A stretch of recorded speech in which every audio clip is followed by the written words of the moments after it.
Estamos teniendo problema con la grabación. Buenas tardes a todos, ¿cómo están? Soy Victoria Postiguillo, directora de la Sala de Derecho del Consumidor del Colegio de Abogados de Córdoba, y le damos la bienvenida a esta nueva edición de la Diplomatura de Derecho del Consumidor del Colegio de Abogados. Queremos agradecer, por supuesto, al Colegio de Abogados de Córdoba, que ha tenido una gran apertura en todo lo relacionado a derecho del consumidor y a todas las propuestas que desde la Sala de Derecho del Consumidor y de Procesos Colectivos le hemos hecho. Agradecemos también a las organizaciones que se sumaron a esta propuesta: la Asociación Nacional de Consumidores Acción y Defensa del Consumidor e Inquilino ADCOIN y la Asociación de Abogados Consumeristas. Muchas gracias a todos. Les cuento que estamos muy entusiasmados de dar inicio a esta diplomatura para tratar esos temas que tanto importan y que generan mucho debate. El objetivo de esta diplomatura es capacitar sobre los institutos, la doctrina y la jurisprudencia de vanguardia en derecho del consumidor, para así poder darle herramienta a los abogados y a las abogadas, que son quienes efectivamente abogan por los derechos de los consumidores al confeccionar y representar las demandas, y también, por supuesto, brindar capacitación a los funcionarios del Poder Judicial. Es por eso que nuestro enfoque es tanto teórico como práctico. Ahora, a continuación, le voy a dar la palabra a uno de los directores de esta diplomatura, el doctor Ezequiel Vergara, quien es ante todo un abogado litigante. Es profesor de Derecho del Consumidor por concurso en la Universidad Nacional de Chilecito, La Rioja. Es representante del Colegio de Abogados ante la Comisión de Derecho del Consumidor de la Federación Argentina de Colegios de Abogados, presidente de la Asociación Nacional Acción y Defensa del Consumidor e Inquilino, y referente en Córdoba de Derecho del Consumidor, junto con otras actividades como es la de llevar acciones colectivo en representación de los derechos de los usuarios y consumidores. Le damos la palabra al doctor Vergara. Hola, ¿qué tal? Muchas gracias, Victoria, por la presentación. ¿Qué tal a todos? Bienvenidos a este curso. Esta es la tercera edición de nuestra diplomatura, que la hemos armado con el doctor Francisco Junzenbach, quien es nuestro referente en la materia, a quien consultamos por los principales especialistas, los doctrinarios, las personas del Poder Judicial, que pensamos que pueden servir para, con un equipo, como les digo, muy dedicado a la práctica, formar al abogado que litiga. Ese es el enfoque que tratamos de darle. Si bien no es un curso básico en el sentido que en el propio colegio tienen también, y a los que sean nuevos en la matrícula les recomiendo hacer el curso de procedimiento en Derecho del Consumidor, donde se ve cómo hacer la demanda, especificaciones del proceso, cosas como más básicas. Acá estamos en un curso intermedio.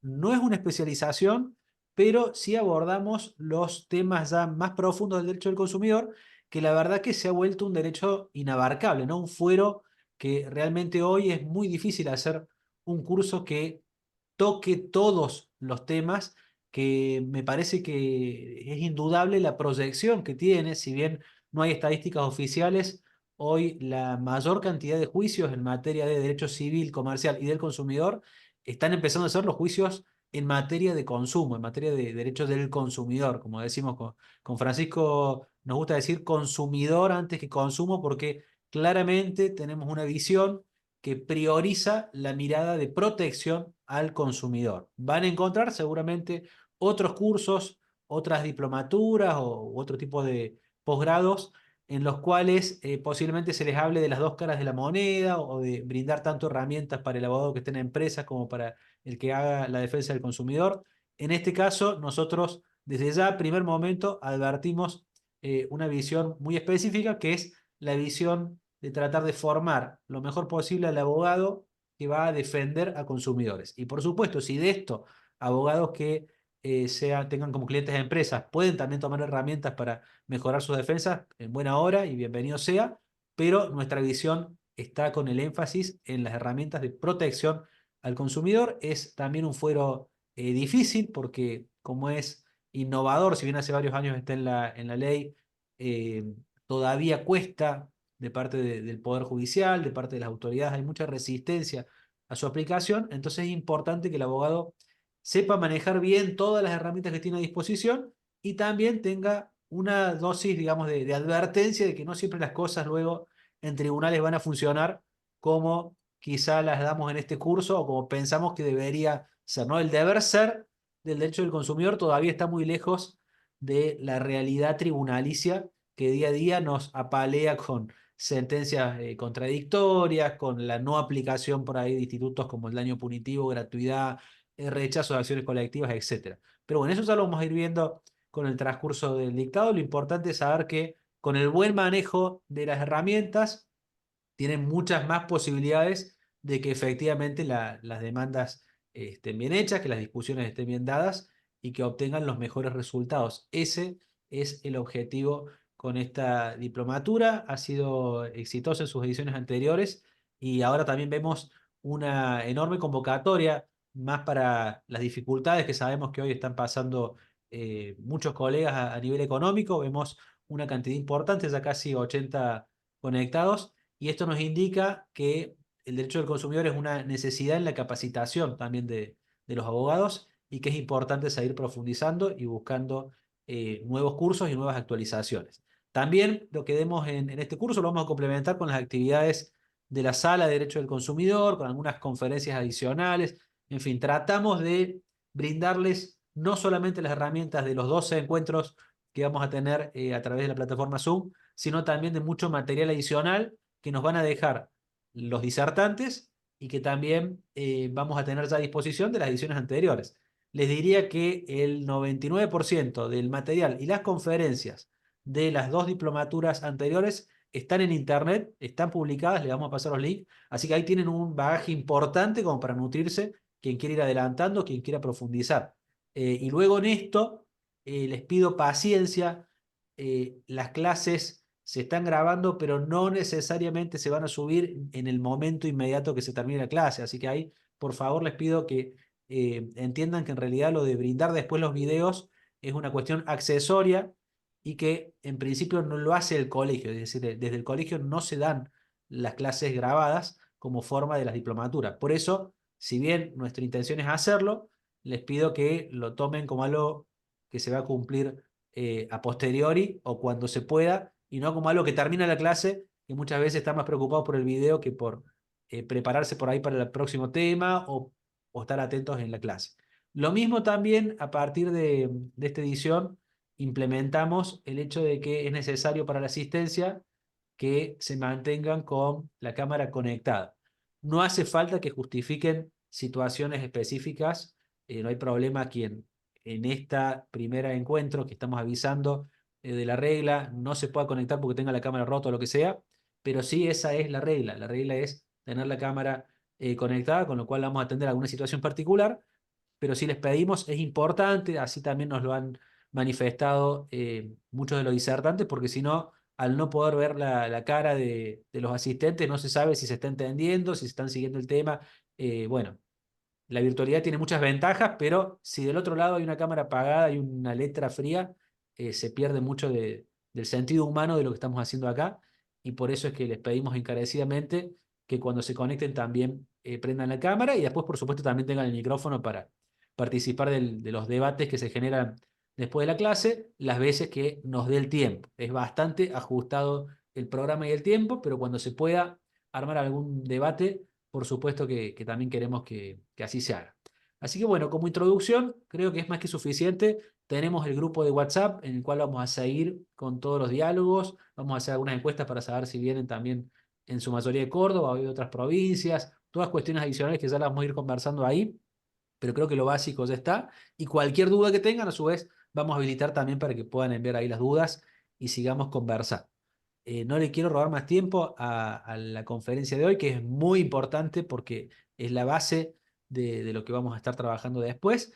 Y además con nuestro director y referente, digamos que somos la Escuela de Córdoba de Junsen Bass, podríamos denominarnos un grupo de abogados que lo tenemos al doctor Francisco Junsen Bass o Pancho, como le decimos los que ya le tenemos más confianza, como un referente tanto por su actuación cuando fuera fiscal de Cámara, como incluso después de esa actuación, siendo una persona de consulta permanente para los abogados y además también un activista por los derechos de los consumidores. No se queda solamente en algún caso tribunalicio, sino que siempre se presenta en las jornadas, en los congresos, en toda posibilidad donde pueda aportar y siempre de una visión netamente de protección del consumidor, que a veces, esto tengo que decirlo también, cuesta encontrar un posicionamiento tan claro entre los doctrinarios de primera línea, digamos, porque a veces como que algunas cosas no se las juegan del todo por el consumidor. No es el caso del doctor Sundenbach. Así que le damos la palabra y muchas gracias como siempre por acompañarnos y dirigir esta diplomatura. Bueno, buenas tardes a todos y todas. Un placer comenzar nuevamente codirigiendo con Ezequiel Vergara esta diplomatura en el año 2024. Realmente el que sea la tercera edición predica por sí solo de la necesidad de seguir analizando el derecho del consumidor, la práctica tribunalicia, pero también los vaivenes de la misma doctrina que intentan ir construyendo los principales directrices y los principios que deben aplicarse cuando hay un conflicto en una relación de consumo. Y todo esto trae aparejado, ¿no es cierto?, la necesidad de que vayamos estudiándolo cada vez más y mejor. Fíjense ustedes que eh, ya todas las facultades privadas de Córdoba han incorporado la materia como materia de grado. No lo ha hecho así la Facultad de Derecho de la Universidad Nacional de Córdoba, por razones absolutamente formales, falta de decisión política, lo cual es grave, pese a lo que hemos bregado permanentemente nosotros para que sea colocada dentro de la currícula obligatoria. Imagínense ustedes que se reciben 1000 abogados por año, de los cuales pasan por la materia optativa de Derecho del Consumidor 80, 70, 60. Eso habla por sí sola de que la mayoría de los estudiantes, cuando son egresados, se encuentran con un mundo nuevo. Y el mundo nuevo es que, como muy bien lo señalara Ezequiel, y los otros días me lo ratificara un vocal de cámara, cuyo nombre voy a reservar por razones de prudencia, me dice, mirá, eh, de 100 expedientes, o si ustedes quieren de 10 expedientes que tengo que ver en el mes, 7 u 8 son de consumo, para que ustedes vean lo que está llegando a segunda instancia en el Poder Judicial de Córdoba, ¿no es cierto? A todo esto no podemos obviar todo lo que queda en el camino en función del sistema de mediación previa y obligatoria que puede llevarse a cabo tanto en las oficinas de mediación del Poder Judicial, como también en el caso de los consumidores, en la Dirección de Defensa del Consumidor y en las asociaciones de consumidores que son esenciales. Aquí un simple subrayado, porque no es esta la oportunidad, ya hablará Ezequiel y otros representantes de las asociaciones, se nota nuevamente no solamente la falta de un marco teórico suficiente, sino la falta de comprensión de la tarea que hacen las asociaciones en defensa y en tutela de los derechos colectivos de los consumidores y, por qué no, también individuales. ¿Y por qué? Porque realmente hoy la regulación hace que integrar una asociación de defensa de los consumidores sea una tarea ímproba, porque hay que hacerlo gratuitamente, regalando el tiempo profesional. Y si por allí ustedes ven a un abogado que está en una asociación de consumidores y que además tiene pleitos propios, enseguida empieza la mala opinión, ¿no es cierto?, de que está derivando clientes, lo cual es, además de algo incorrecto, una situación realmente desagradable, porque necesitamos fortalecer. Fíjense que en Buenos Aires, en Capital Federal, en La Cava, como le quieran llamar, ¿no es cierto? Porque en definitiva Capital Federal sigue siendo, por ser donde funcionan las autoridades federales de la nación, pero a la vez en La Cava, la vieja intendencia porteña, ¿no es cierto?, que hoy es una ciudad-estado, como ha dicho la Corte. Por lo tanto, tienen un triple asiento: la justicia federal, la justicia nacional y la justicia de la Cava. Eso predica por sí solo las ventajas que tiene, en alguna medida, litigar en Buenos Aires.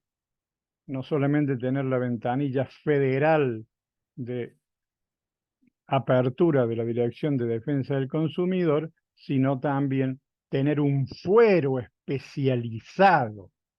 Y no solamente tener un fuero especializado en materia de consumo, sino también tener un sistema de conciliación, como es el COPREC, también especializado, ¿no es cierto? Porque aquí el sistema de mediación está pergeñado para interpares, es decir, para partes que están en igualdad de condiciones.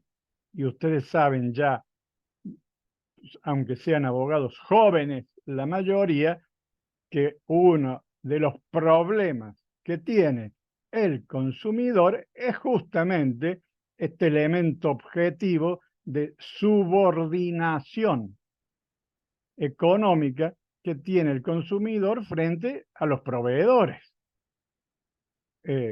Y esto realmente produce una disparidad de trato y un dejar de lado un principio rector de defensa del consumidor que señalaba muy bien Ezequiel cuando refería al grupo Jungenbach, que en realidad no es el grupo Jungenbach, debiera ser el grupo de quienes son cultores de derecho del consumidor. ¿Por qué?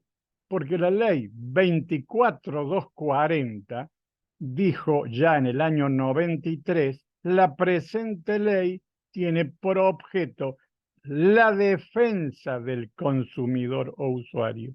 Es decir, estableció la directriz central de todo el ordenamiento jurídico en el llamado principio protectorio. Lamentablemente los jueces creen que tienen que ser imparciales, y es cierto, tienen que ser imparciales, pero yo no creo que ningún juez laboral considere que no es imparcial porque aplique la ley de contrato de trabajo que tutela al trabajador como un sujeto de preferente y especial tratamiento, como ha dicho la Corte en reiteradas oportunidades. Bueno, en materia consumeril pasa algo similar y sin embargo, entre nosotros sigue habiendo corrientes doctrinarias que se oponen a este principio protectorio y que luego entonces desvirtúan la aplicación del derecho, sobre todo cuando entramos en el terreno probatorio y cuando entramos en el problema de la responsabilidad de los daños, de la cuantificación de los rubros. A veces uno ve daño moral, 2.000 pesos, 3.000 pesos o 200.000 pesos. Hoy realmente, hay que decirlo con todas las letras, es lastimosa ver las sentencias. Y bueno, si vamos a hablar de daño punitivo, que lo haremos en su momento, haremos nuestras afirmaciones sobre dicha problemática. Pero hay otro aspecto antes de empezar directamente esta clase que no puedo dejar de lado, y es señalar que, como ha dicho muy bien Ezequiel, estamos en un terreno, en un nivel intermedio de estudios, y sí, no es el ABC de cómo redacto la demanda o cómo aporto la prueba, qué prueba debo aportar, cuáles son los criterios de los tribunales, que para colmo en materia de consumo un día dicen una cosa, otro día dicen otra. a veces hay que llegar hasta el TCJ y de pronto en el TCJ nos encontramos con una solución que no termina de ser ajustada a lo que es el Estatuto del Consumidor. Hay toda una serie de problemas que son realmente dificultosos y que por eso el derecho del consumidor, a mí me gusta señalar siempre en estas primeras reuniones, se encuentra en obras, entre comillas, en obras. Estamos construyendo el derecho del consumidor. Y ustedes me dirán, pero doctor, ya está la ley 24240, está el artículo 42 de la Carta Magna que constitucionalizó los derechos del consumidor. Está también el Código Civil y Comercial con los artículos 1092 y siguientes que receptan los contenidos fundamentales del derecho del consumidor. Es cierto, tenemos un estatuto del consumidor, un encuadramiento normativo que es bastante importante.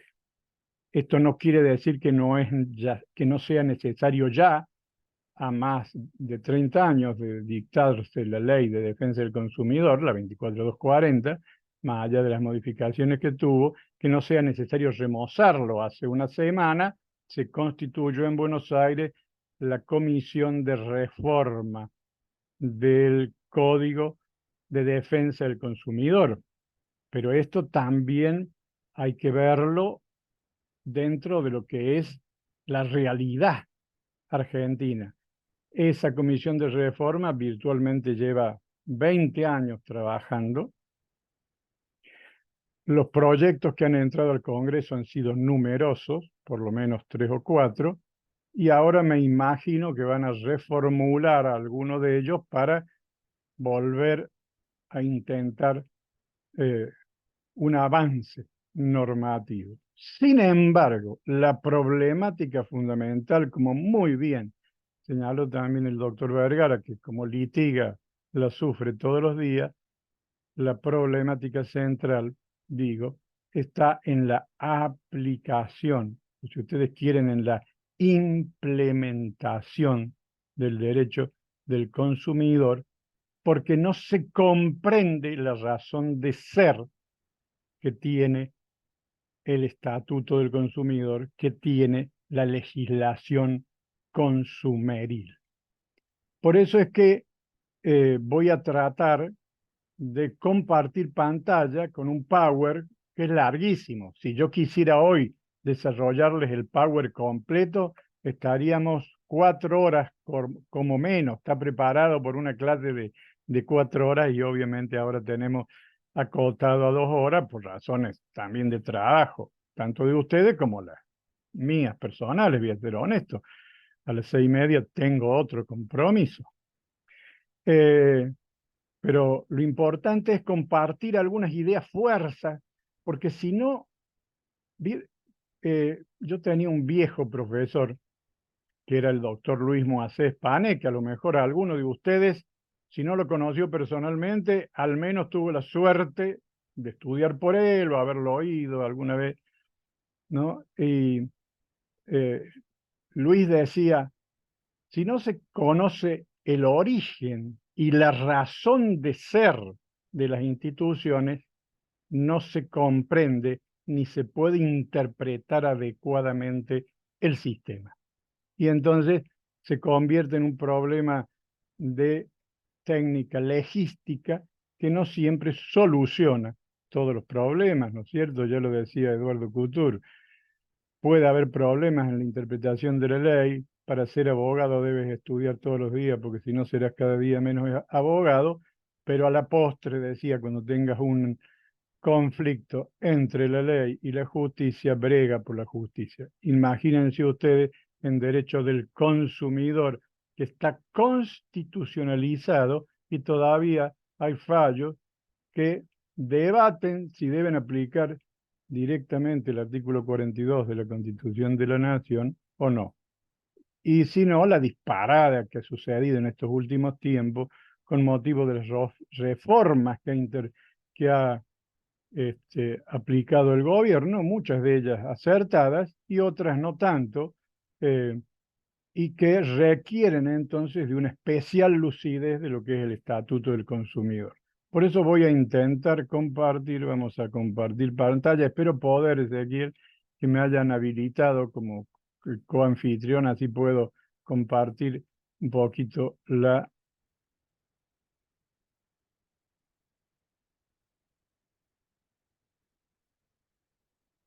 ¿Quedó compartido o no? Sí, ahí se está viendo, Sí, doctor.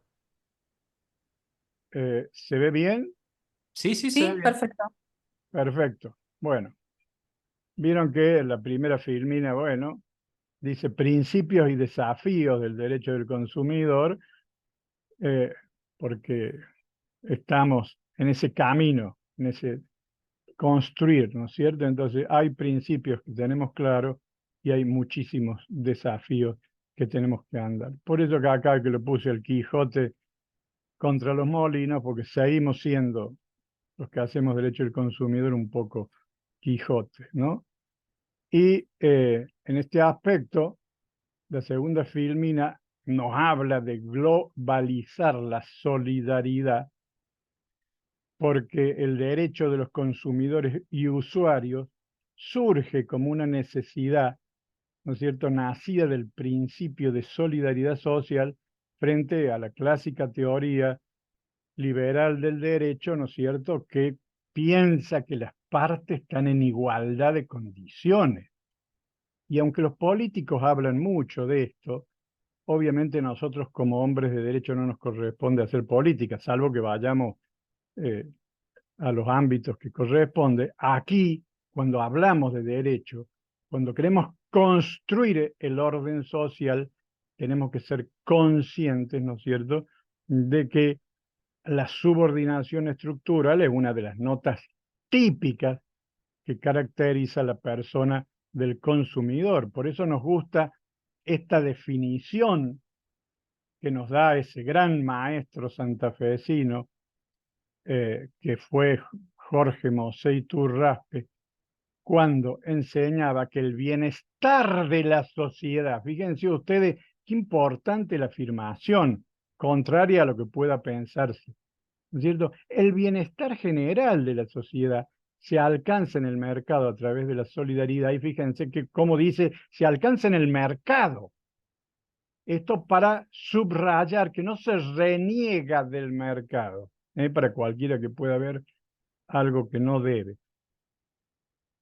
Se alcanza en el mercado a través de la solidaridad y semejante compromiso y respuesta requiere la protección del consumidor como un reaseguro de que la economía de mercado que nos embebe como país de perfil capitalista, ¿no es cierto?, sea una garantía también que prevenga las iniquidades y evite las calderas sociales, ¿no es cierto? El derecho del consumidor es el ordenamiento jurídico de las necesidades, decía Mosé Iturraspe.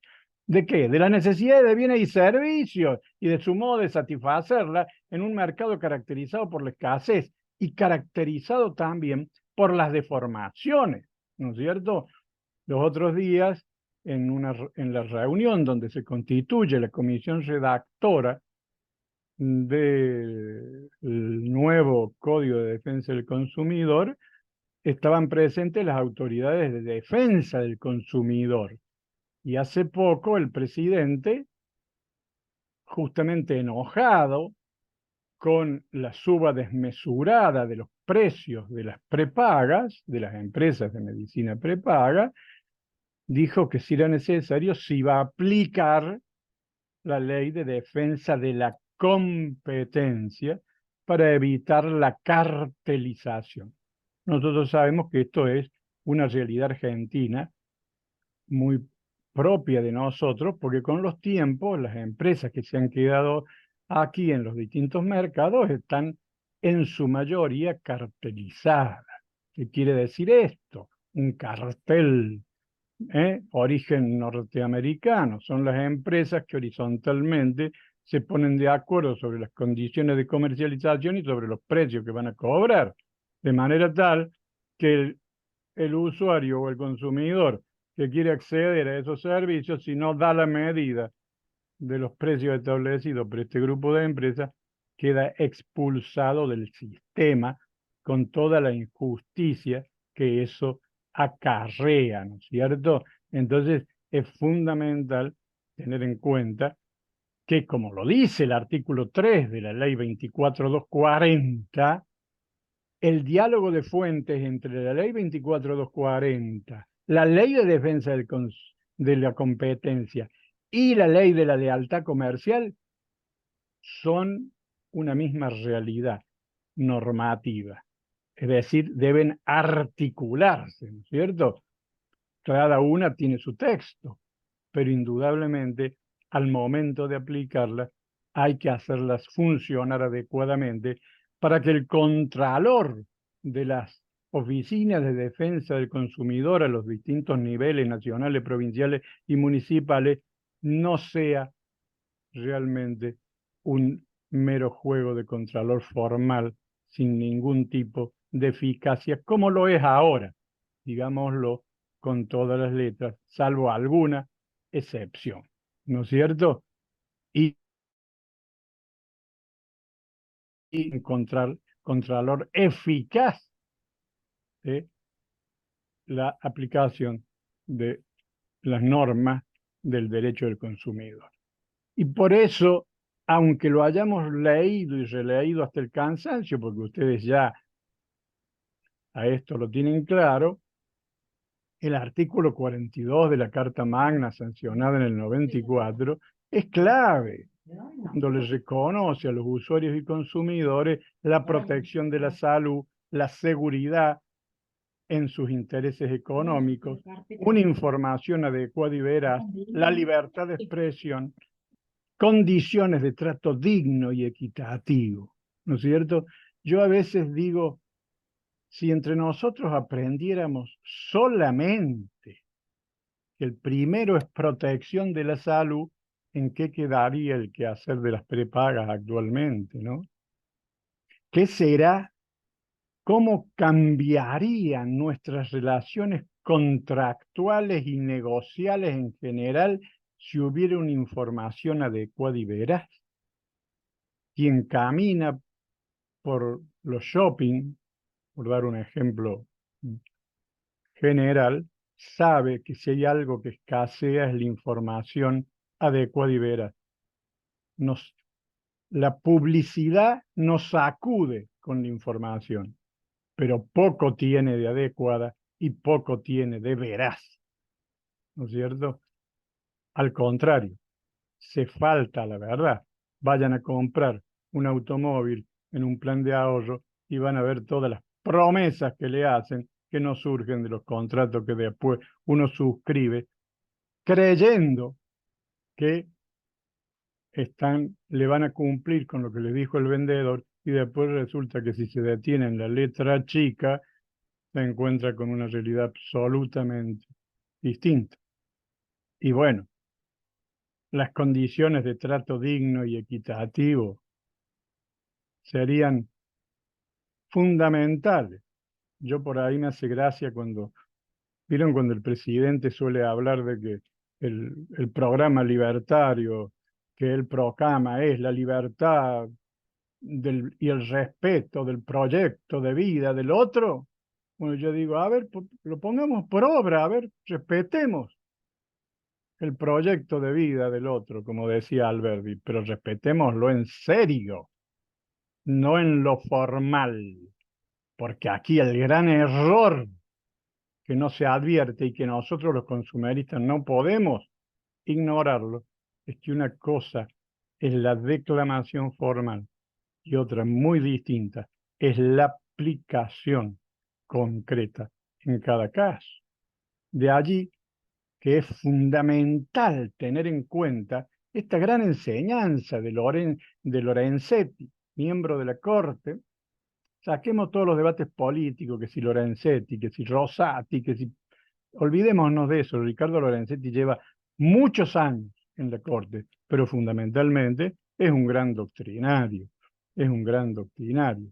Y por eso él explica que al referir a la relación de consumo, artículo 42 de la Carta Magna, artículo 3 de la Ley 24.240, la directriz constitucional abarca no solo el vínculo creado por el contrato, sino también el derivado de los hechos o actos jurídicos vinculados al acto de consumo. Piensen ustedes por un minuto que yo voy entrando en un supermercado y porque hay una escalera que tiene algún defecto de construcción, me tropiezo o se tropieza la persona que va a mi lado y se golpea y queda con lesiones. Bien, también queda alcanzada por la tutela del consumidor y ahí no vamos a decir que hay un expuesto, sino que realmente ha entrado, ¿no es cierto?, a consumir. ¿Sí?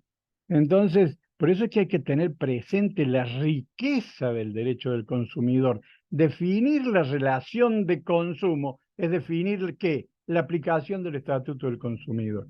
Y esto es algo que no siempre se sabe hacer en el ámbito tribunalicio y que a veces nos cuesta como abogados, cuando nos traen el caso, ajustarlo como para ejercer la adecuada defensa. El acto de consumo no es solo el contrato que le pueda dar origen a una relación. Debe quedar muy claro. Es más, Lorenzetti destaca, y yo se los he puesto en color, ¿no es cierto?, que las situaciones en las que el sujeto es protegido es antes, durante y después de contratar. Antes de contratar, la responsabilidad precontractual, la responsabilidad contractual durante el contrato y la de después de contratar, ¿no es cierto? Cuando es dañado por un ilícito contractual o simplemente por el alterum non lavere, es decir, por el daño involuntario.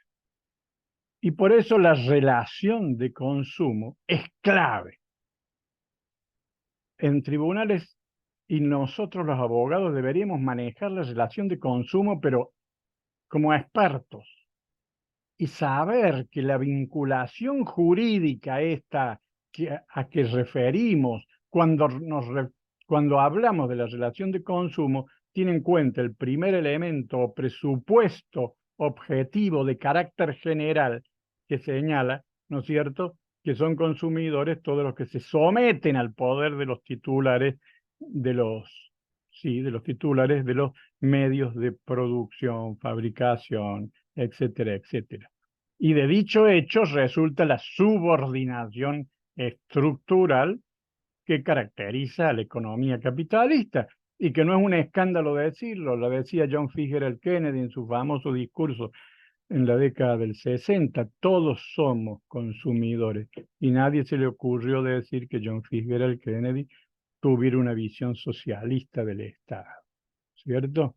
Entonces, esto es clave. El segundo elemento, presupuesto ya subjetivo, se configura en la relación entre el consumidor y el proveedor. ¿Por qué? Porque el consumidor, como dice el artículo 1 de la ley 24.240, el artículo 1092 y 1093 del Código Civil y Comercial, ¿no es cierto?, es toda persona humana o jurídica. Cuando hablamos de las personas jurídicas se puede problematizar, pero nuestra ley engloba a las dos.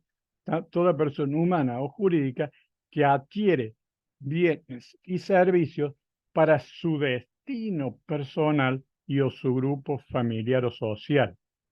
En una palabra, la finalidad de la adquisición o del uso no es el ejercicio del comercio, no es su reventa, no es su incorporación a una cadena de comercialización, como lo decían los viejos, artículo 8 del Código de Comercio velezano, ¿sí?, hoy derogado por, obviamente, el Código Único a partir de el año 2015. Entonces, estos dos presupuestos, el objetivo y el subjetivo, son clave para definir la relación del consumo. Por eso el proveedor es el sector oferente, dirá Farina. ¿De qué? De los productos y servicios. Y abarca a todos los que integran la cadena de comercialización. De allí que después, cuando vamos a predicar en su momento, ¿no es cierto? Y lo veamos con más detenimiento al régimen de responsabilidad, veremos que la responsabilidad que se dispara es solidaria entre todos los que intervinieron en la cadena de comercialización y no pueden desvirtuarla o desnaturalizarla o defenderse diciendo que alguno de ellos no es responsable porque la responsabilidad es del concesionario que no tuvo el auto en tiempo o de la fábrica porque no mandó el repuesto o, a ver, cualquiera de esas circunstancias frente al consumidor no, no deja de lado la responsabilidad solidaria de todos. Todos responden frente al consumidor en la misma medida y por el todo. ¿Se dan cuenta? Esto es riquísimo, por eso permanentemente se pretende desvirtuar estos aspectos que son claves. Y otra cuestión fundamental que lo traen ustedes que son abogados, las reglas de Brasilia, la vulnerabilidad del consumidor. Cabe agregar, ¿no es cierto?, que existe este fundamento que se le agrega a lo que venimos diciendo de la subordinación, de la finalidad, etcétera, etcétera, que es de que la protección del consumidor hunde sus raíces, ¿no es cierto?, en la vulnerabilidad que tiene el consumidor. El consumidor es una persona que frente a la expertise del vendedor se torna vulnerable. Y si no, yo les pregunto a ustedes, por más que sean abogados, son egresados, conocen el derecho, a ver, cuando van a contratar el servicio de cable, simplemente algo tan sencillo como como el sistema de cable o el que más les guste para tener televisión en su casa, internet primero, ¿no es cierto? Internet y cable. O cuando van a contratar Netflix o cualquier otro. ¿Qué saben ustedes técnicamente del sistema? ¿Qué les entrega el proveedor? En definitivo, ustedes le terminan diciendo cuánto va a costar en el momento que hacen el contrato. Ahora están subiendo todos los meses. Miren, yo tengo el servicio de Claro, todos los meses me viene más arriba. Y no 2 pesos, ¿eh? Salta de 20.000 a 25.000 y así sigue subiendo. Es increíble el costo. Y acaban de ser liberalizados como una muestra de libertad. Yo quisiera saber, ¿libertad para quién? ¿Libertad para el zorro que se suelte en el gallinero para que se coma las gallinas? Porque también hay que entender qué es la libertad y cuál es la medida de su alcance, ¿no es cierto?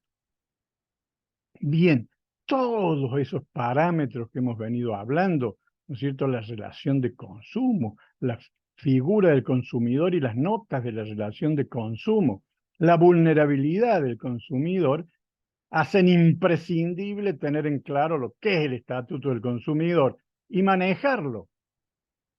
Si aplicamos la vieja máxima de Couture, estudia todos los días porque si no serás cada día menos abogado, yo podría decir, en la especialidad del derecho del consumo, estudia todos los días para alcanzar a manejar las cuestiones consumeriles y ejercer una adecuada defensa de los consumidores y usuarios. Pero no solamente eso, también el día que hagamos un país serio, y acá le pongo un punto y coma a lo que dijo Ezequiel, no vamos en contra de ninguna empresa ni ningún empresario que trabaje seriamente y con responsabilidad. Que quede absolutamente claro. El proveedor que cumpla las mandas del artículo 42 puede estar muy seguro, ¿no es cierto?, de que su marketing entre los consumidores va a subir y va a vender mucho más sus productos se van a comercializar en base a justamente su buen nombre. Y les doy ejemplos para que ustedes lo vean claro, bajémoslo a la práctica. Chicos, hoy hablen de un Toyota, ¿no lo comprarían? Por supuesto que sí.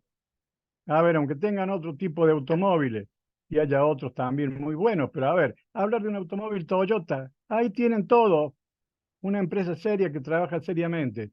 Muy bien, el Toyota, ¿por qué se ganó el buen nombre? Porque no se rompe, porque en el 99% de los casos, cualquiera de sus modelos son versiones que realmente uno las puede adquirir con la seguridad de que la garantía convencional que dan, porque se dan el lujo de tener una garantía que excede mucho la legal, ¿no es cierto?, cubre las expectativas de funcionalidad que uno va a pretender. Y no son de las versiones más caras, sin perjuicio de que lamentablemente los vicios de la industria automotriz en nuestro país también las atrapan y tienen altos porcentajes de impuestos, etcétera, etcétera, que hace que ningún automóvil en Argentina sea realmente accesible. Pero bueno, este es otro aspecto. Además de manejar el Estatuto del Consumidor, tenemos que también tener en claro el orden público consumeril. Justamente una de las cosas que este gobierno dijo que iba a respetar era el orden público. Bueno, en materia del consumidor tenemos un orden público, ¿no es cierto? Fíjense que no lo dice cualquiera, no lo dice Jungenbach, no lo dice Vergara, no lo dice Pizarro, no lo dice Ósola, lo dice Atilio Alterini, ese gran maestro, ¿no es cierto? Por eso, ¿por qué uno lo trae Alterini? Justamente por lo que significa traer estos maestros, insospechados de cualquier tendencia inadecuada. Alterini explica que el Estatuto de Defensa de los Consumidores nació para regular el hombre, ¿no es cierto?, situado en un determinado rol, ¿sí? Pues si bien las normas de índole patrimonial, civiles y comerciales se correspondían y se correspondieron y se siguen correspondiendo, ¿no es cierto?, como se predica permanentemente con el ius voluntarium, es decir, con la libertad, es decir, lo que contratamos es lo que vale, que es lo que ahora se ha modificado en materia de contratos de locación y que también, bueno, en su momento ya el doctor Ezequiel Vergara es un especialista, pero lo veremos puntualmente, las reformas que ha habido por el DNU 70/23, cómo impactan justamente en el contrato de locación cuando dice, bueno, el plazo, el precio, todo debe quedar a la libertad de las partes. Bien, esa es una manda que ha sido modificada, pero también tiene sus límites y fundamentalmente no puede violar el artículo 42 de la Carta Magna. No puede violar el artículo 42 de la Carta Magna. La dignidad, ¿no es cierto? Tampoco puede violar el título preliminar del Código Civil y Comercial cuando prohíbe el abuso del derecho. Entonces hay muchas normas que de pronto, bueno, si hoy yo tuviera que hablar de un contrato de locación, me dan lástima. ¿Saben quiénes me dan lástima en realidad? Los abogados de los proveedores que hacen el papelón de no ser abogados, que, que redactan contratos que son vergonzosos, que le debería dar vergüenza a esos abogados llevar el título y firmarle o redactarles esos contratos a los locadores y a las inmobiliarias. Y allí entraríamos ya en todo otro debate que no lo vamos a traer ahora, ¿no es cierto?, de la profesionalización del contrato de locación y consecuentemente su incorporación al Estatuto del Consumidor, aun cuando muchos digan que no, que el contrato de locación escapa a la tutela del Estatuto del Consumidor. Pero lo vamos a ver lentamente. El orden público consumeril ya lo definía Atilio Alterini, lo ratificaba Juan Farina, el gran maestro rosarino, ¿no es cierto? Señalando, ¿no es cierto?, de que justamente el desequilibrio que caracteriza la relación de consumo obliga a que el jus voluntario deje paso a un sistema imperativo. A ver si subrayo. Las normas del derecho del consumidor son normas imperativas. Por eso yo le he puesto pertenecen al jus cogens, es decir, al derecho obligatorio que se impone más allá de la voluntad de las partes. ¿Hay libertad? Sí, dentro del marco del Estatuto del Consumidor, en la medida que no haya abuso del derecho, en la medida que no se desvirtúe la funcionalidad del contrato que estamos firmando, en la medida que no se fortalezca la situación del proveedor en desmedro de la dignidad de la persona, del consumidor, ¿no es cierto? Es lícito ganar plata, pero por supuesto, es lícito ser empresario, más que por supuesto necesitamos muchísimos empresarios que construyan, que tengan empresas de cable, que tengan empresas de medicina prepaga, etcétera, etcétera, etcétera. Nuestro país necesita inversiones imperiosamente, pero también necesitamos reglas claras, como sucede en Europa. ¿Por qué nuestros jóvenes se quieren ir a Europa? Lo único que piden es reglas claras. En realidad allá viven tan complicados como acá, porque la vida en Europa es carísima, igual que aquí, ahora, ¿no? Pero la realidad es que allá tienen reglas claras. Y entonces sabe que si contrataron por 100 pesos por mes, todos los meses van a tener que pagar 100 pesos. Y que van a pasar 2 o 3 años y que van a seguir pagando lo mismo. Y que el ajuste va a ser un 2% anual, no mensual. ¿Se dan cuenta? Eso da una tranquilidad en la perspectiva. Bueno, entre nosotros, esto es clave hacia la dignidad del consumidor, ¿no es cierto? Y esto es fundamental. Por eso es que Sebastián Baroselli, un estimado amigo, sostiene que el derecho del consumidor se erige como un sistema de normas principiológicas, de orden pública y fuente constitucional. Fíjense, fíjense qué importante. Si ustedes a ver, si cada filmina se lee, si ustedes leen Baroselli, ¿qué dice? Que el derecho del consumidor es un sistema de normas principiológicas, principios, artículo 1 del Código Civil, que debemos aplicar los principios, de orden público y de fuente constitucional, con carácter esencialmente protectorio de la parte débil y vulnerable, tal como se reconoce, tanto en el derecho comparado como en nuestro propio ordenamiento. El derecho del consumidor tiene como epicentro a la persona humana. Artículo 1097 del Código Civil y Comercial. Si pudiéramos decirle esto a los abogados de los proveedores y a los proveedores, se darían cuenta qué lejos que están en sus contratos, en sus negociaciones, y qué necesidad que tenemos nosotros de asumirlo como una realidad normatizada. Es decir, no es una realidad, un anhelo, un deseo solamente. No, es lo que establecen las normas de nuestro sistema jurídico. Y consecuentemente es lo que está bien. Los otros días en una película que no viene al caso, pero se las cuento para que ustedes vean que uno pisa la realidad, estaba viendo La Ley y el Orden y hablaban de un fiscal ahí que andaba persiguiendo delitos. Y, y dice el fiscal, lo que es legal es ético, o lo ético debe ser legal. Tómenlo como quieran. Me llamó la atención la claridad del pensamiento.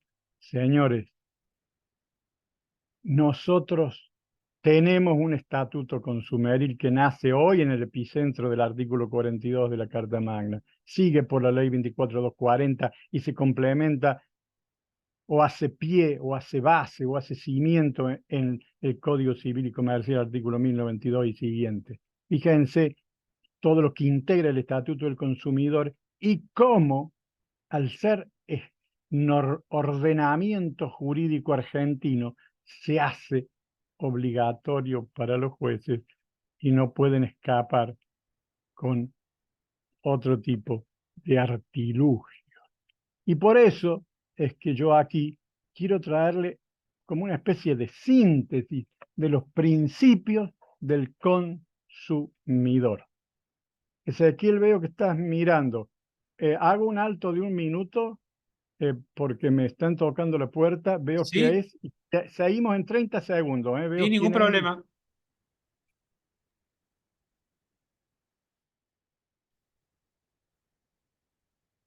Victoria, si estás conectada, puedes leer la presentación del doctor Tunzenbach que faltó al principio del... Bueno, perfecto. Veo que, recuerden ustedes que esta es una diplomatura virtual, lo cual permite son de otras personas. Ahora voy a silenciar este micrófono. Recuerden silenciar los micrófonos, por favor.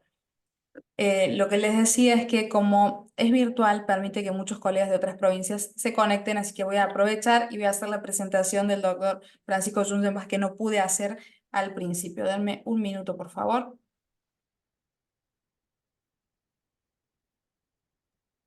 Aprovechamos a reiterar la regla a partir ya de la próxima, que la asistencia se va a considerar siempre que estén con las cámaras prendidas, ¿no? No para el día de hoy, pero ya para la próxima sí. Vemos que somos 85 conectados y hay una pequeña parte que está con la cámara apagada que... Bueno, perdonen. Había ido 1 segundo a cerrarle a mi señora que se iba. Eh, Ningún problema. Principios o ejes del estatuto. ¿Por qué quise ponerlos en una filmina en una forma clara? Para que ustedes vean cómo, de conformidad a los artículos 1 a 3 del Código Civil y Comercial, esto aplica directamente. Cualquier juez está obligado a aplicarlo. No es que livianamente pueda decir, no, no me convence la interpretación. No, no, a ver, ¿cuáles son los principios o ejes del Estatuto del Consumidor que nacen obviamente de lo que ya hemos citado, artículo 42, el 3, la Ley de Defensa del Consumidor, y también el Código Civil y Comercial, en el cual no me he detenido demasiado y que es apasionante hacerlo, lo haremos en las clases que siguen, en la medida que vayan pasando nuestros invitados que son especialistas en el tema. Fíjense que esta tutela especial que surge de todo el plexo consumeril la podemos sintetizar en las siguientes directrices que son claves. La obligación de información está en el 42 de la Constitución, sí. ¿Dónde está? En el artículo 4 de la Ley de Defensa del Consumidor. Está en el artículo 1100 del Código Civil y Comercial. Obviamente está en el artículo 36 cuando se refiere a las operaciones crediticias. Y así podríamos seguir, ¿no es cierto? Porque en realidad la obligación de una información detallada y veraz atraviesa todo el Estatuto del Consumidor. Casi podríamos decir, una obligación detallada y veraz no nace del principio de buena fe, y sí, nace del principio de buena fe. ¿Y por qué los empresarios faltan a la verdad muchas veces en sus contrataciones y no reconocen lo que sucede? Y porque creen, imponen el poder que les da la superioridad económica, ¿no es cierto? Y alguna norma, ¿no es cierto?, que creen que les permite algún tipo de flexibilidad. Pero el artículo 4 de la Ley de Defensa del Consumidor es clarísima, y el 1100 del Código Civil y Comercial, bueno, sería apasionante ya abrir la charla suspenderla ya y decir, señores, vamos a empezar a hablar del 4, vamos a desgranar el artículo 4, vamos a desgranar el artículo 1100, vamos a ver el alcance que tiene la ley, la obligación de dar información certera y veraz, y vamos a demostrar cuáles son, ¿no es cierto?, las informaciones que son engañosas y que por ende están prohibidas, como también está prohibida la publicidad enderezada a deformar la información. Es clave, es clave. Ojalá pudiéramos, como dice Ezequiel, dar un curso, una especialización, donde cada uno de estos capítulos los desarrolláramos fallo con fallo y para que ustedes vieran cómo se aplica. Después vienen las condiciones previsibles y normales de uso de las cosas y servicios que respeten las instrucciones y normas que garantizan la seguridad de los mismos. O sea, la obligación de seguridad, artículos 5 y 6 de la Ley de Defensa del Consumidor. Son condiciones normales de uso de las cosas. De allí, ¿no es cierto?, los clásicos manuales que entregan cada día peor las concesionarias, porque cada día son un mamotreto que a veces es inentendible, porque ahí tendríamos que entrar en otro terreno apasionante, que ya se ha dicho, y hay fallos, de que cuando la información es excesiva, desinforma, no informa. Información detallada y veraz no significan muchos papeles, no significa un manual de 500 páginas de letra chiquita que no se puede leer y que nadie lee. Yo les invito a ustedes, ¿cuál de ustedes ha leído todo el manual del automóvil que tiene? Si lo compraron 0 kilómetros, seamos honestos, ninguno. Han leído las partes clave para poder manejar bien el auto, y si han tenido algún inconveniente habrán ido a leer ese inconveniente, pero leerlo todo es una tarea. Entonces, esto demuestra, ¿no es cierto?, que la obligación de seguridad se basa en información detallada y veraz, y también que esa información sea asequible y comprensible. Por eso en Europa se habla del deber de asesoramiento. ¿Por qué de asesoramiento? Porque no me basta decir aquí tiene toda la información y que me encaje en un vademecum como hacen las compañías aseguradoras, que me dan una póliza que tiene 30 carillas y que para colmo ni sé dónde está la prima, cuánto es la cobertura por responsabilidad civil, cuánto es la cobertura, cuál es el... Tengo que empezar a desbrozar toda la póliza para entender el sentido y el alcance de las distintas cláusulas. Y para colmo, después invocan una serie de normas de la propia ley especial que las aplican mal, obviamente, ¿no? Bueno, información. Seguridad. Fíjense que dentro de información he puesto la prohibición de prácticas publicitarias engañosas. Artículo 8 de la Ley de Defensa del Consumidor. ¿Por qué? Porque ¿qué es lo que dice el artículo 8 de la Ley de Defensa del Consumidor? Ustedes ya lo saben. La publicidad integra el contrato de consumo. Y por ende, si integra el contrato de consumo, debe ser clara y además vincula, tiene efectos jurídicos. Lo que dijo en la publicidad, el desarrollo inmobiliario, la concesionaria que vendía el modelo de auto, o el cable, o la línea de crédito a la que accedí en el banco tal o cual, la publicidad integra el contrato. Eso parecieran ignorarlo, es más, lo ignoran, no pareciera, ¿no es cierto? Y no solamente lo dice el artículo 8 de la Ley de Defensa del Consumidor, lo dice el artículo 1001 del Código Civil y Comercial, por eso dispara las acciones del 1102, que es todo otro capítulo.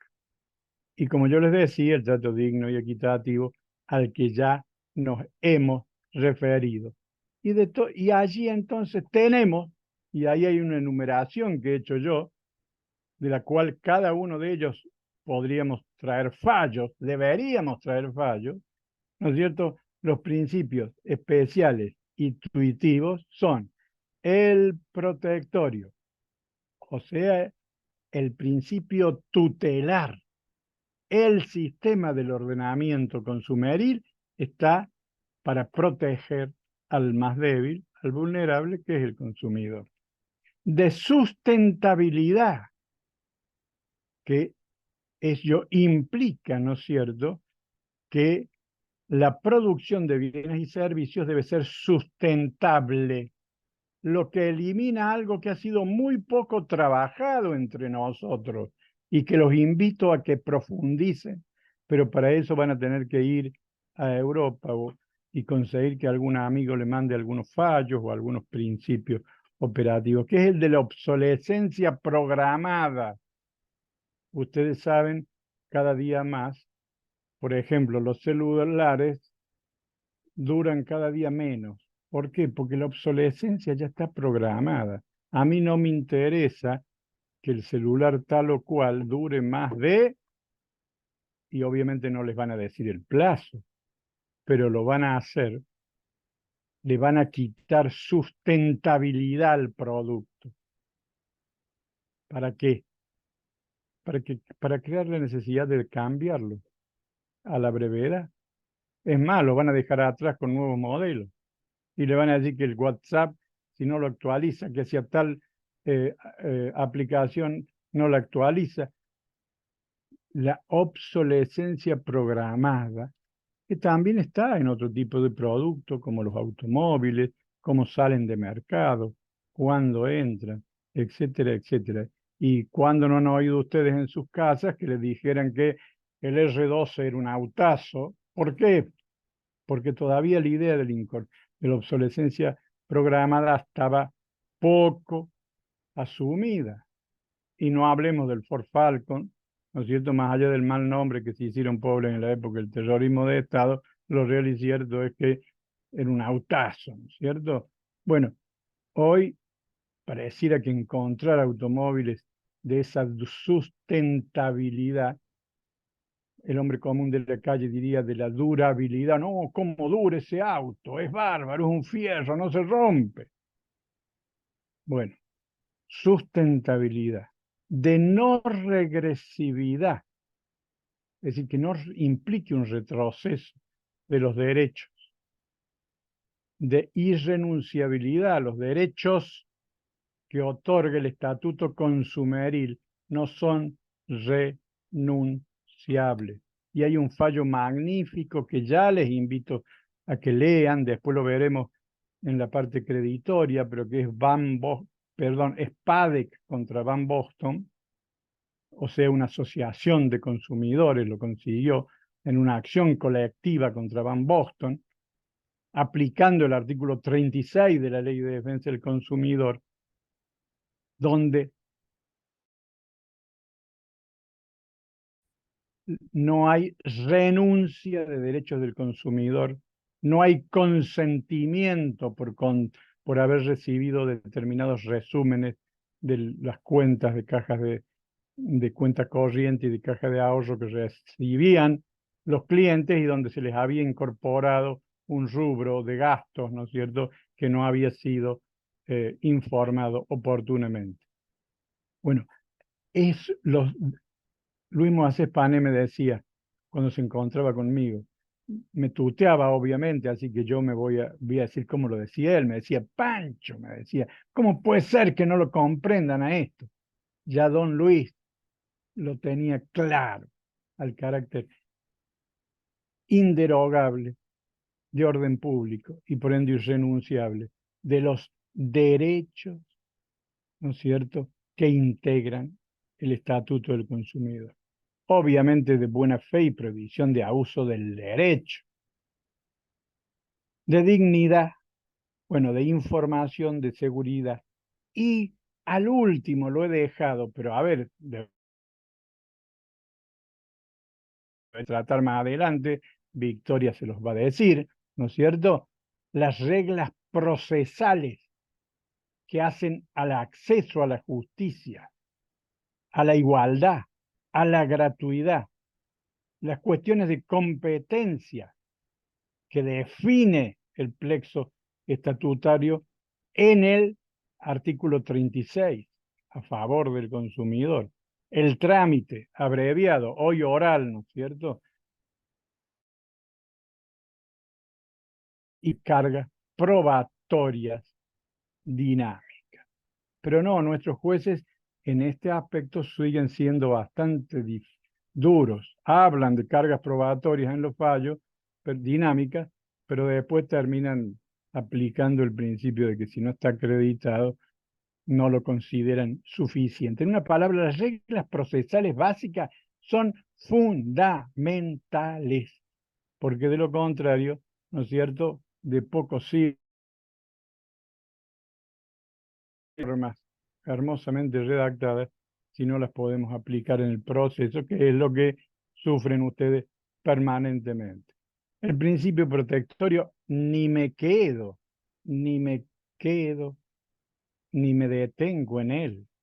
Simplemente les dejo la filmina donde habla cómo se deriva el principio protectorio del artículo 42 de la Carta Magna en orden a salud, seguridad, interés económico, libertad de elección y trato digno, y cómo eso lo ha dicho la Corte, y ahí está citado el fallo 717/2010, ¿sí?, de la Corte Suprema de Justicia, del 14 de marzo del 2017, prevención, asesoramiento y defensa del consumidor contra Van Boston, sumarísimo, que es el que yo le citaba y es donde el alto cuerpo dijo que la especial protección que el constituyente decidió otorgar a los usuarios y consumidores en razón de ser sujetos particularmente vulnerables dentro del sistema, una protección operativa y supralegal. Fíjense los términos, operativa y supralegal, es decir, que está más allá que una ley, ¿sí? Si yo tengo que hacer, jugar la ley, por ejemplo, de seguro con la ley de defensa del consumidor, prima la ley de defensa del consumidor, aunque permanentemente encontramos fallos que hacen primar la ley de seguro. Es lamentable, pero es la realidad, ¿no es cierto? Y esta, ¿no es cierto?, esta tutela constitucional operativa, ¿no es cierto?, ordena, fíjense lo que dice la Corte, a los integrantes de los poderes del Estado a hacer eficaz la protección del consumidor en orden a los derechos reconocidos expresamente y permite hablar de un estatuto constitucionalizado. Bien, esa protección operativa y supralegal, como lo dice también el párrafo que yo le he subrayado especialmente, no puede ser dejada de lado con argumentos impropios e improcedentes en materia de derecho del consumidor. ¿Qué había dicho la Cámara? Que se anuló la sentencia por parte de la Corte, había dicho que este rubro nuevo que se había incorporado había sido conocido, informado y consentido por los consumidores. Y la Corte le dijo, aunque fuera consumidores, el sistema tutelar del vulnerable no le permite consentir. ¿Por qué? Porque tiene que seguir usando la caja de ahorro. Si no, ¿cómo se maneja? Si ya tenemos todo un problema cada vez que tenemos que sacar plata, ¿no es cierto? O cuando tenemos que pagar, cuando vamos a los negocios, ustedes lo saben tan bien como yo, no, acá no recibimos tarjeta de débito, pero es obligatorio, lo lamento, o me transfiere o no puede hacer el consumo, o me transfiere, o me paga en efectivo, o la variación de precios. Es permanente la agresión a los derechos del consumidor. Y ellos consideran que están haciendo algo lícito. Eso es lo grave. Y por eso la urgencia de que los abogados que manejamos derecho del consumidor sigamos haciendo escuela. ¿En qué sentido? No solamente técnicamente frente a otro colega, sino también frente a los proveedores, frente a los clientes, para que sepan educar en derecho del consumidor. ¿Sí? Bueno, dejamos de lado el principio protectorio, esta manda constitucionalizada, y entramos en otro principio que es clave, pero que se suele confundir, el indubio pro consumidor. Cuidado, que una cosa es el principio protectorio y otra cosa es el indubio pro consumidor, ¿no es cierto? Que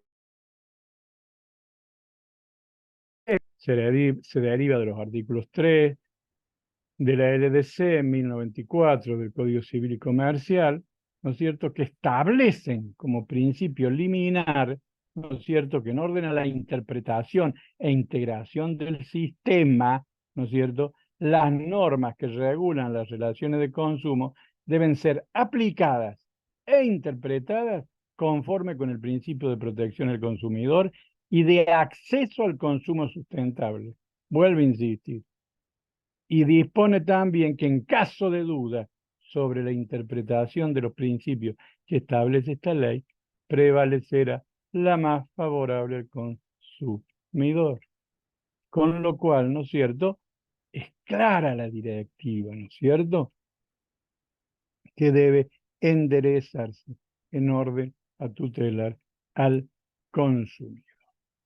Bueno, acá les puse como Rusconi explica, ¿no es cierto?, que el axioma indubio pro consumidor, ¿no es cierto?, constituye una manda fundamental en orden a la aplicación del estatuto y que opera con un sentido transversal en el sistema. El consumo sustentable no lo porque nos relaciona con el derecho ambiental, ¿no es cierto? Busca la estructuración del mercado con el derecho ambiental y busca que el consumo esté limitado justamente, ¿por qué? Por la protección del ambiente. Se imbrican, ¿no es cierto? Fíjense que Varoselli va a decir que justamente el consumo sustentable implica A, el derecho de acceso al consumo como entrada al sistema. O sea, toda persona tiene derecho al acceso de bienes y servicios que sean seguros en orden a la salud, economía, etcétera. Pero también, por eso él dice como entrada al sistema, pero también va a decir como garantía para las generaciones presentes y futuras, a fin de que puedan sustentarse desde el punto de vista ambiental, económico y social. Realmente es apasionante comprender el alcance que tienen las normas consumeriles. El deber de información ya es el que más hemos tratado, lo vamos a dejar en la filmina y no nos vamos a demorar más. Pero sí quiero detenerme unos segundos, ¿no es cierto?, en el artículo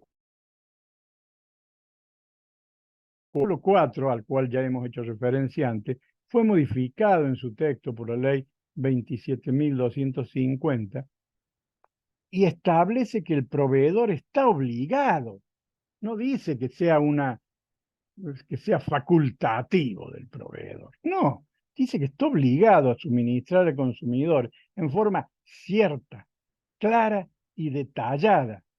Yo no sé cómo entienden a veces los comercios y en el mundo negocial estos términos, ¿no? Cierta, clara y detallada. Todo lo relacionado con las características esenciales de los bienes y servicios que provee y las condiciones de su comercialización. Gratuita para el consumidor y proporcionada en soporte físico y o digital, ya vamos a ver 1104 del Código Civil y Comercial, con la claridad necesaria para que permita su comprensión, que en las estafas bancarias esta va a ser una directiva central para hacer responsable a los bancos cuando hay un esquema de estos, ¿no es cierto?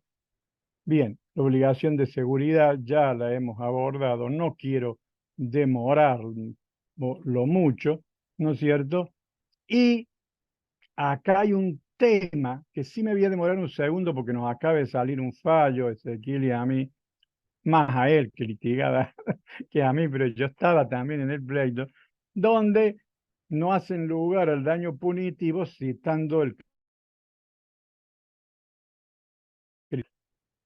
pero no entienden nada que lo que dijo Tejero, y sobre todo lo que no entienden es la evolución posterior a Tejero.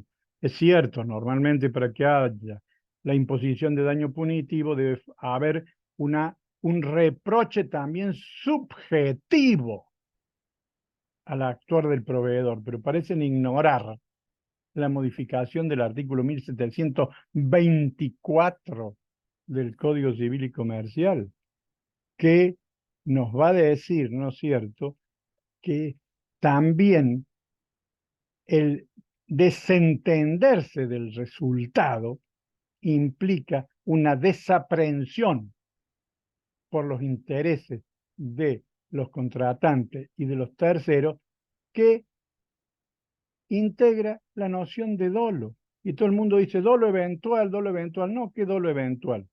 Hoy, a partir del artículo 1724, es dolo a seca, es dolo. El dolo es perjudicar a otro a sabiendas, vieja definición del 1072 del Código Civil, perjudicar a otro por desinterés en el resultado del pleito, en el resultado de la adquisición del bien, etcétera, que se haya realizado. Y consecuentemente, ¿no es cierto?, ahí hay un claro reproche, ¿no es cierto?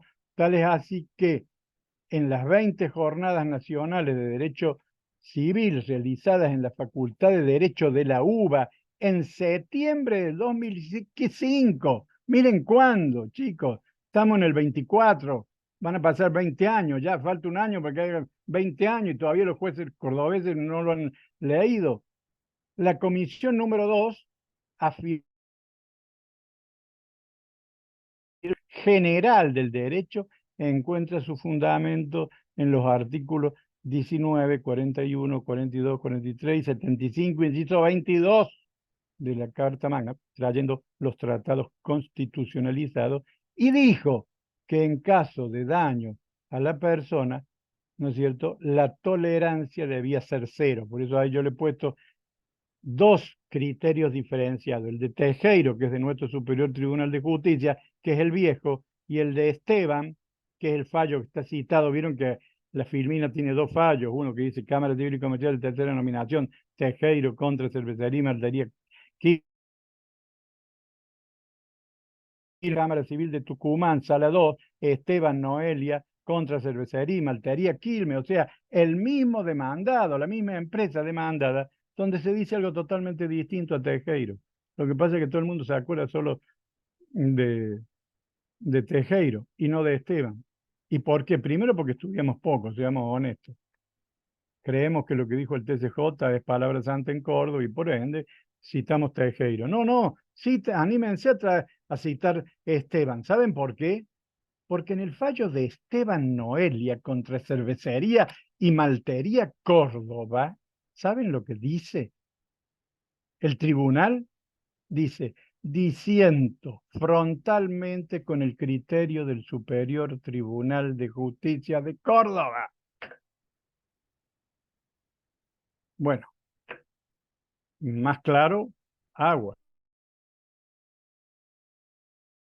Hoy cito los dos criterios, al menos voy a llevarle al juez dos miradas distintas sobre la configuración de las condiciones de procedencia del daño punitivo. Y bueno, acá están, esta es una síntesis, ¿no es cierto?, de la obligación de seguridad, ¿no es cierto?, las características que reviste como tutelar de la persona humana, 8 bis, dispara.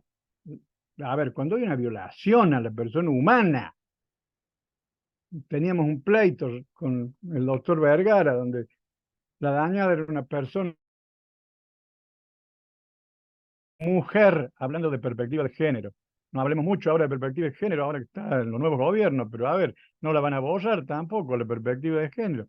La verdad es que más allá o más aquí de la mirada que cada uno tenga, lo importante es la persona humana. Y el 8 bis dice que quien viola la dignidad de la persona humana, una mujer de más de 70 años, 73 años en este caso, quien viola, quien le ignora, quien es contumaz en el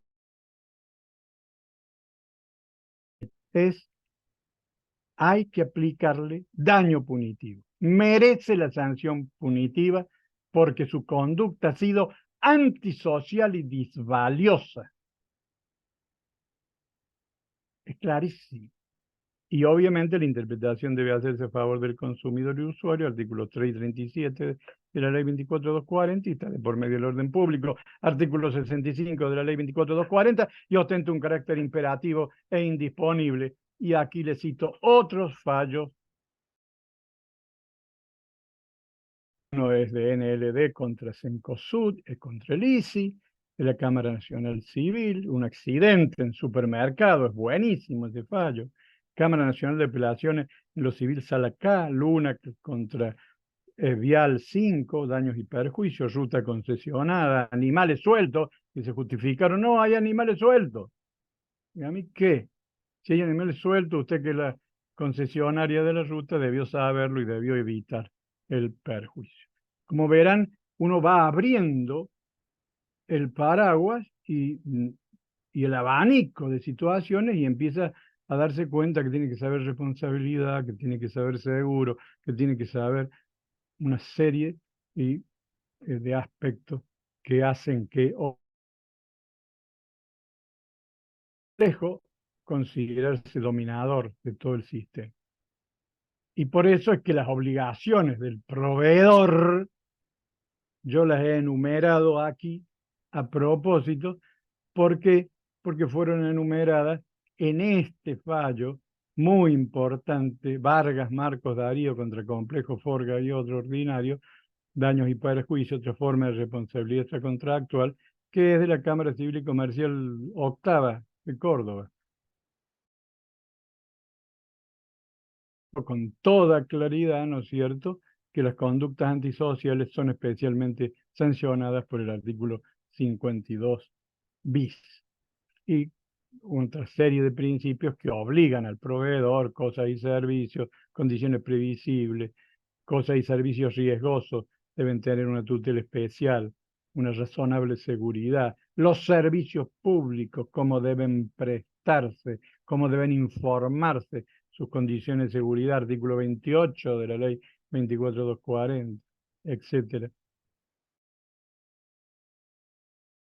El trato digno y la libertad de contratar, lo paso porque ya no nos alcanza el tiempo, la prohibición del abuso del derecho. Bueno, esto hay que aplicarlo ahora con motivo de los contratos de locación que han nacido en este especial periodo de vigencia del decreto ley 70/23, que obviamente va a admitir que fue un tema difícil, ¿no? Porque la ley ¿no es cierto?, por el decreto de necesidad y urgencia, parecía que había complicado el mercado inmobiliario. Bueno, yo no soy un experto en el tema, saben mucho más que yo, Victoria Postiguillo y Ezequiel, así que se los voy a dejar a esos temas, pero esta pauta de buena fe y esta directiva central de la prohibición del abuso del derecho va a iluminar el nuevo articulado. Y el control judicial es claro. El control judicial de las cláusulas abusivas es obligación del juez. Artículo 988 del Código Civil y Comercial y 37 de la LDC. Es cierto, ahora han modificado el 988 y el 989.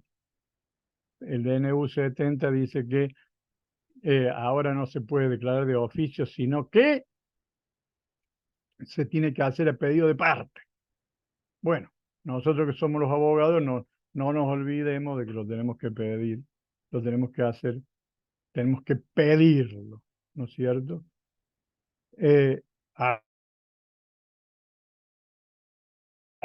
Pero las cláusulas abusivas siguen siendo las mismas, ¿no es cierto? Porque esto no se ha modificado. Se tendrán por no convenidas, dice el Código Civil y Comercial, lo dice el artículo 37 de la Ley de Defensa del Consumidor, que está intocado por ningún decreto de necesidad y urgencia, gracias a Dios no lo tocaron. Las cláusulas que desnaturalizan las obligaciones o limitan la responsabilidad o limitan la responsabilidad del proveedor. Renuncia o restricción de los derechos del consumidor a favor de los derechos de la otra parte. Las cláusulas que contengan cualquier precepto que imponga la inversión de la carga probatoria en perjuicio del consumidor. Y la interpretación del contrato se hará en el sentido más favorable para el consumidor. Como verán, si manejamos todo esto, tenemos las herramientas para tenemos que convencerlos a los jueces, sea en primera instancia, en segunda instancia, o por recurso extraordinario ante nuestro TCJ, o por el recurso de arbitrariedad ante la Corte, si fuera necesario. Claro, yo ya sé cuál es el problema. Me van a decir quién tiene espaldas para llegar a esa etapa. Y estoy de acuerdo. Por eso vivimos en un mundo injusto. Porque los abogados, aunque muchas veces sabemos cuál es la solución justa, quizá no tengan espaldas para llegar. Casi seguro que no tienen espaldas para trajinar todo el camino. Y al no tener espaldas, se ven obligados a aceptar migajas a cambio de conducta. Y por eso nuestra sociedad es la sociedad de los microdaños y por eso las acciones colectivas, de las cuales les hablarán más adelante especialistas en las acciones colectivas, el doctor Ezequiel Berger es uno de ellos,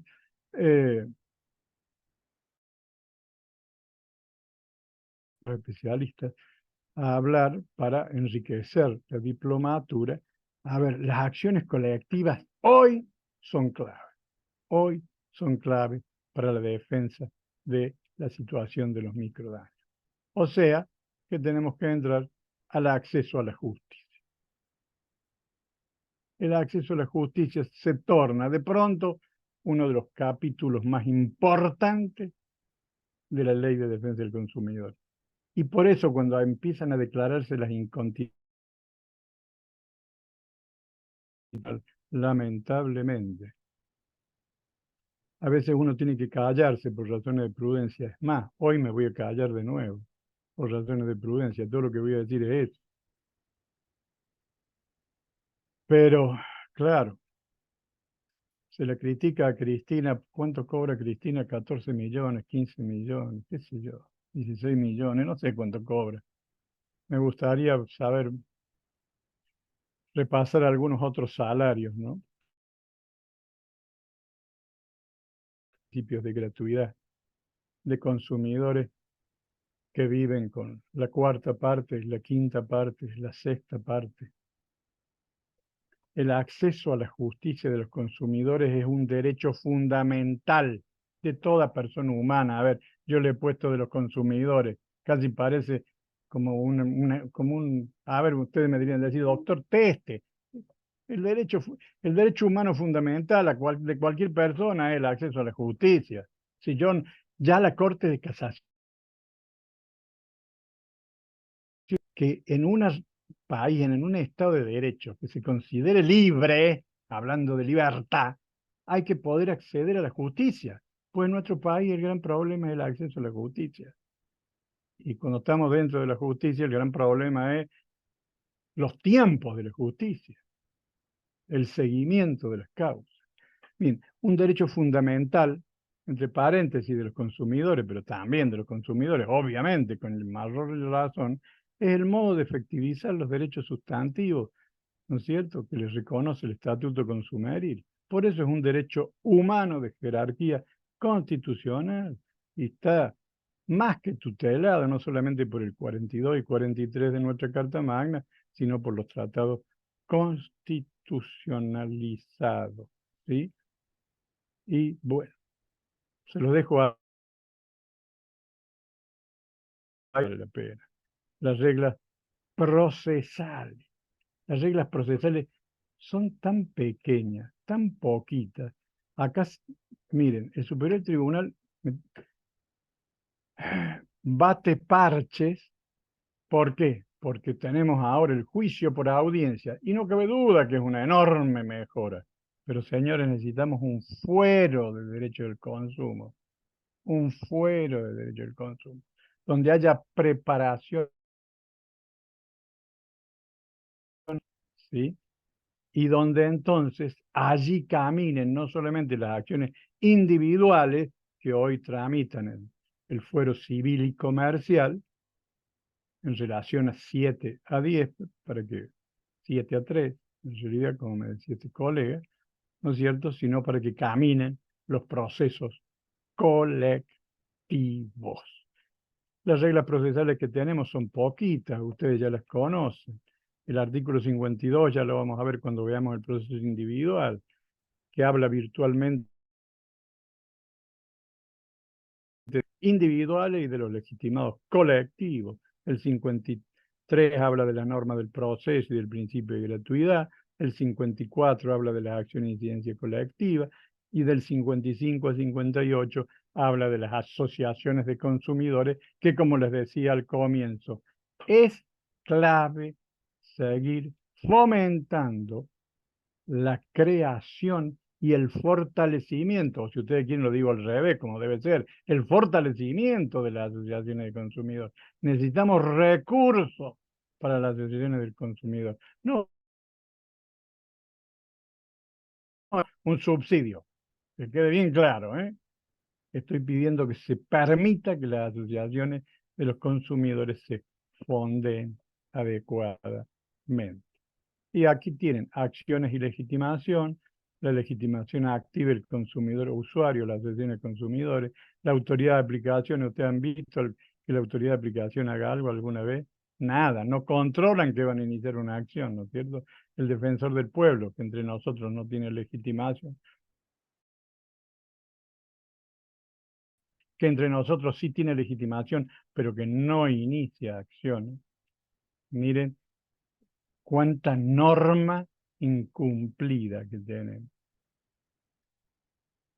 Los roles del Ministerio Público los vamos a tratar puntualmente. Creo que Victoria me dijo que alguien iba a hablar de este tema, ¿no es cierto? La calidad de parte, cuándo como parte, cuándo como fiscal de la ley, qué significa el fiscal de la ley. Acá yo alguna filmina, algo les he dicho, pero no lo voy a desarrollar. En Jiménez, después modificada más adelante, pero que en definitiva es necesaria la intervención del Ministerio Público. Acá está en Fernández Ruperto contra Libertad S.A. Debe intervenir. Competencia y trámite, competencia y tipo de juicio, ¿sí? Cargas dinámicas de la prueba, prestando la colaboración necesaria para el esclarecimiento de la cuestión debatida en el juicio. De lo contrario, deberían tener la sanción pertinente. Y bueno, acá está la evolución de las cargas de la prueba, la inversión y el principio de gratuidad. Y acá terminamos. Por hoy, al menos en mi exposición, quedo abierto a vuestras preguntas. Principios especiales intuitivos, protectorios, sustentabilidad, no regresividad y renunciabilidad, orden, unidad, información, seguridad, reglas procesales. Estimados amigos, he tratado en estas 2 horas de conversación arrimarlos a lo que son las directrices y desafíos que tiene por delante la defensa del consumidor. Ojalá podamos seguir construyéndola y avanzando en esto. Muchísimas gracias. Y estoy a vuestra disposición. Bueno, muchas gracias, Francisco. Excelente su exposición, como siempre. No sé si dentro de los cursantes hay alguna pregunta que le quieran hacer al doctor Jungenbach. Lo pueden hacer y pueden usar los emoticones dentro del grupo de WhatsApp, como levantar la mano, escribir las preguntas en el chat y si quieren yo las voy leyendo para que el doctor las pueda responder.